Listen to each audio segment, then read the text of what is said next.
ಇವರಿಂದ ಬಹಳ ಹಾನಿಯಾಗಿದೆ ಇವ್ರೆ. ನಾವು ಇವರಿಂದ ನಮ್ಮ ಹಾನಿ ಆದ್ರ ಬಗ್ಗೂ ಕೇಳುದಿಲ್ಲ.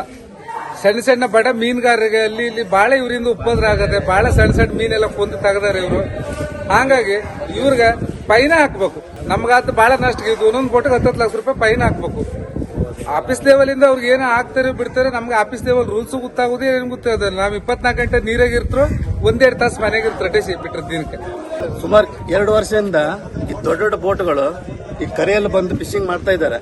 ಇದರಿಂದ ನಮ್ಗೆ ಸಣ್ಣ ಸಣ್ಣ ಬೋಟ್ನವ್ರಿಗೆ ತುಂಬಾ ಹೊಡೆತಾಗ್ತಾ ಇದೆ. ನಾವು ಫಿಶಿಂಗ್ ಇಲ್ಲದೆ ಬೋಟ್ ಎಲ್ಲ ಕರೆಯಲ್ಲಿ ಕಟ್ಟಿದ್ದೀವಿ.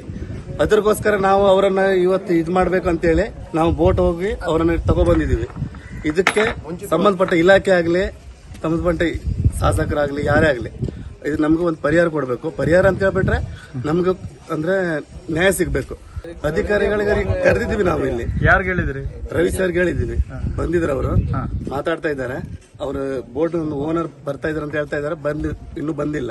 ನಾವು ನಮ್ ದಂಧೆ ಬಿಟ್ಕೊಂಡು ಬೆಳಿಗ್ಗೆಯಿಂದ ಇಲ್ಲಿ ವೇಟ್ ಮಾಡ್ತಾ ಇದೀವಿ. ಇನ್ನೂ ತನಕ ಯಾರು ಬಂದಿಲ್ಲ.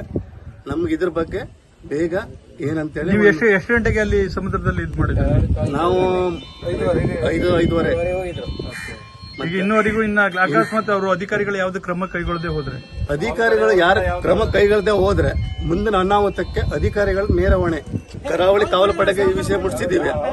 ಅವರು ಇನ್ನೂ ತನಕ ನಮ್ಗೇನು ರೆಸ್ಪಾನ್ಸ್ ಮಾಡಲಿಲ್ಲ. ನಾವು ಇದರಿಂದ ನಮ್ಮ ಮೀನುಗಾರಿಕೆಯಲ್ಲಿ ಕುಂಠಿತವಾಗಿ ನಾವು ತುಂಬಾ ಲಕ್ಷಣ ಅನುಭವಿಸ್ತಾ ಇದ್ದೀವಿ ಇಲ್ಲಿ.